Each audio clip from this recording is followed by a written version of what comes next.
인류의 파멸과 함께 유인원들의 문명이 꿈틀대기 시작하고 이내 공존과 전쟁 앞에 놓이게 되는 두 집단의 이야기, 혹성 탈출 반격의 서막입니다. 영화 전체를 훑기 때문에 스포일러에 주의하세요. 영화의 오프닝, 인류의 종말을 가져온 시미안 플루의 대유행이 다뤄집니다. ALG112의 다음 약물인 113을 실험하는 과정에서 프랭클린이 감염됐고 그를 통해 바이러스가 옆집 아저씨 헌지커에게 옮아 전 세계에 퍼지면서 큰 파급력을 갖게 된 사건이었습니다. 이 일로 최초의 감염자 프랭클린이 사망했으니 헌지커 또한 사망했을 것이고, 이와 동시에 시저와 같이 행동하지 않았던 다른 유인원들도 약물 노출 없이 지능이 생긴 원인이 되었다는 걸 알 수 있겠습니다. 뮤어우즈 국립공원 근처 타말파이어스 산에 군집한 유인원 무리. 전편에서 10년이 지났다는 설정이기에 꽤 많은 개체가 나름의 질서를 가지고 생활하고 있는 것을 보여줍니다. 그중 오랑우탄 모리스의 가르침을 통해 글을 배우며 성장하는 어린 유인원들. 이때 벽에 유인원은 유인원을 죽이지 않는다는 규칙이 적혀 있는데요. 이 규칙은 작중에서 여러 번 언급되며 기본이 되는 법이라고 할 수 있습니다. 이는 오리지널 시리즈에서 기초적인 수업으로 유사하게 다뤄진 적이 있었습니다. Ape never kills ape. 인간보다 나은 존재로서 유인원의 가능성을 본 시저였기에 이러한 규칙은 무리를 하나로 결속시킬 수 있는 공동체의 뿌리였습니다. 1편 진화의 시작과 달리 2편부터는 본격적인 유인원 무리를 다루면서 전방위적인 CG와 모션 캡처가 동원됐습니다. 특히나 밖에서 생활한 지 오래됐다는 걸 보여주기 위해 굳은 날씨를 넣고 이를 자연스럽게 보이기 위해 털, 피부, 질감, 수분기까지 사실적으로 담으려고 노력했다고 합니다. 거처의 중심부, 돌 위에 전편의 창문 모양이 그려져 있습니다. 마찬가지로 입구에서도 해당 모양을 찾을 수 있으며 이는 이 집단의 상징이자 리더, 시저의 상징이기도 합니다. 시저에게는 좋은 기억과 함께 스스로 일어설 수 있도록 기반을 마련한 곳이었기에 아직까지도 그에게 남아있는 열망이자 그리움이기도 하며 추후 시저가 돌아왔음을 알리는 의미로도 사용됐습니다. 지난 2년간 흔적조차 없었기에 멸종한 줄만 알았던 인간들이 목격됩니다. 알고 보니 격리되어 있다 에너지 부족으로 관련 시설을 찾아 숲에 왔던 것인데 인간들이 얼마나 극악한 환경에 처했는지를 알려줍니다. 알렉산더가 놓친 가방 속 그림에서 간략하게 남아 어떤 일이 있었는지 다뤄지거든요. 그중 어느 여자의 사진도 볼 수 있는데 이는 알렉산더 역을 맡았던 코디 스밋 맥피를 보정해 만든 사진입니다. 시미안 플루로 인해 돌아가신 어머니의 모습이라는 설정으로 사용했다고 하네요. 말콤의 협상과 설득을 통해 댐 시설을 확인하고 많은 고민 끝에 이를 허락한 시저는 총기를 가져오지 않는 조건으로 협력을 시작합니다.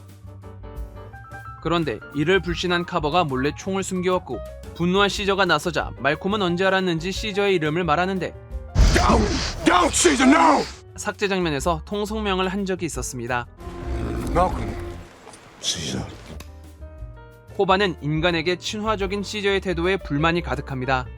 서로 형제로 생각할 정도로 끈끈한 우정을 과시했었는데 인간이 존재한다는 것을 알자 그 사이가 돌이킬 수 없을 정도로 어긋나버리기 시작한 것인데요. 인간들 틈에서 자라 조금은 좋은 인간도 있었다는 기억과 또 지금의 무리, 가족이 된 유인원들을 지키기 위해서라도 쓸데없는 마찰을 줄여야 한다는 시저와 달리 코바에게는 안 좋은 기억이 있었기 때문입니다. 온몸에 상처가 가득한 것처럼 전편에서 평생 동안 실험을 받아 인간에 대한 기억이 좋을 수 없었으니까요. Yeah, this guy's seen me inside of a whole lot of labs. He knows the drill. 여기서 오리지널의 이름을 물려받은 다른 유인원들과 달리 코바는 소련, 공산당을 이끌었던 스탈린의 별명에서 가져온 것으로 그의 행보가 이 무리에 어떤 일을 일으킬지를 암시하기도 합니다. Apes. Follow. Koba. 댐 수리는 계속되고 이때 터진 시저와 코바의 갈등. 힘에서 밀린 코바는 새로운 계획을 세웁니다. 바로 인간들에게 다가가 기만 전술 끝에 총을 탈취한 것인데 이때 총기 사용법은 1편 삭제 장면에서 다뤄졌었습니다. 뺏은 총으로 시저를 몰래 저격하고 인간 소지품을 이용해 선동하는 코바. 거처에도 큰 불이 나며 점차 혼란스러워지는데 이 장면은 단 한 번밖에 촬영 기회가 없었다고 합니다. 실제 세트를 태워버렸기 때문인데 이에 여러 대의 카메라가 동원됐다고 하죠. We set up all of these cameras, and we had one take at it, and the sun was going to be coming up very shortly. We knew we'd only have one take at it, so we burnt down the set. 유인원들이 쳐들어오는 줄도 모르고 전기가 들어와 가족의 사진을 다시 볼 수 있게 된 드레이퍼스. 그가 보고 있는 사진 속 인물들은 드레이퍼스 역을 맡은 게리 올드만의 실제 가족입니다. 배우의 감정을 끌어올려 가족을 잃은 인간의 입장을 대변하기 위함이었다고 하네요. 도망치던 말콤 일행은 총에 맞아 쓰러진 시저를 발견하고 그를 치료하기 위해 이동하다 시저의 손짓으로 어느 집에 들어갑니다. 이곳은 다름 아닌 윌의 집. 다만 이미 폐허가 되어 있었기에 그의 모습은 찾을 수 없었는데요. 집 대문에 X 표시가 쳐져 있다는 것, 짐이 거의 그대로 있는 것과 집 밖에 그가 사용하던 차량이 그대로 있는 모습을 통해 윌 역시 시미안 플루의 감염과 격리로 생을 달리했음을 조심스럽게 추측해 볼 수 있겠습니다. 한편 이 공간은 설정과 달리 1편에 나왔던 집이 아니었는데요. 1편의 집은 밴쿠버에 위치해 있었고 2편의 집은 뉴올리언스에 있어 현관의 모습이 다르다는 걸 알 수 있습니다. 시저를 치료하고자 약과 도구를 챙기는 말콤. 이미 유인원들이 쳐들어왔기 때문에 거점 내부는 몹시 혼란스러웠습니다. 그러다 넘어지는 모습은 실제로 미끄러진 것이라고 합니다. 자칫하면 잔해를 맞아 부상을 당할 수도 있었지만 곧바로 일어나 연기함으로써 더욱 급박한 감정을 표현할 수 있었다고 하네요. We need to do this now. 말콤의 귀환으로 무사히 수술은 마무리되고 기운을 차린 시저는 자신의 다락방으로 올라갑니다. 이때 침대 위에 놓여있는 체스판은 그의 지능을 보여줬던 전편의 언급에서 가져온 것이죠. Plays chess pretty well. 방에 놓여있는 캠코더를 통해 과거의 기록을 보는 시저. 수화를 배우는 장면이 나오는데 1편 장면 중 편집으로 잘렸던 장면 그대로를 가져와 넣은 것입니다. 유인원은 수화를 통해 의사소통하기 때문에 대화를 거의 하지 않습니다. 그리고 이 수화는 시저가 윌에게 배운 것과 모리스가 서커스단에서 배운 것을 토대로 뒀기에 미국식 수화로 이루어져 있습니다. 다만 시간이 흐르며 많은 내용이 유인원화되면서 실제 수화와는 다르다고 하는데요. 그런데 그들끼리 수화를 하지 않고 곧바로 대화하는 순간들이 있습니다. 이는 수화로는 표현할 수 없는 각각 감정적이고 돌발적인 성향을 보여주는 것으로 해당 시점이 이르는 순간 유인원의 묘사가 어떻게 다뤄지고 있는지 찾아보시는 것도 좋은 관람 포인트가 될 것입니다.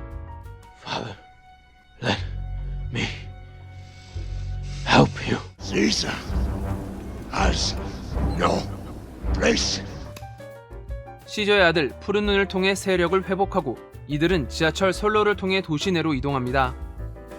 이때 인간 문명에 친숙한 시저만 개찰구를 사용하고 다른 유인원들은 그저 장애물 넘어가듯 움직이는 깨알같은 디테일을 볼 수 있겠습니다.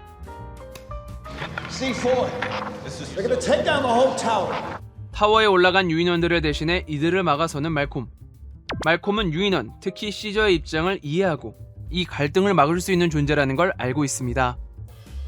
No, I've seen things. I've seen the way they are. 그러나 코바의 행동으로 인해 습격을 받은 인간들, 그들의 입장에선 결코 유인원을 이해할 수가 없죠. 어디까지나 그들로 인해 인간들이 멸망했고 또 아무런 내용도 알지 못한 채 공격을 당했으니까요. They're animals. They attacked us. 누가 동물이고 누가 인간적인지를 집단을 나누는 여러 관점을 제시하며 이야기의 메시지를 더욱 깊게 전달합니다. I'm saving the human race. If you don't go, it'll be all-out war.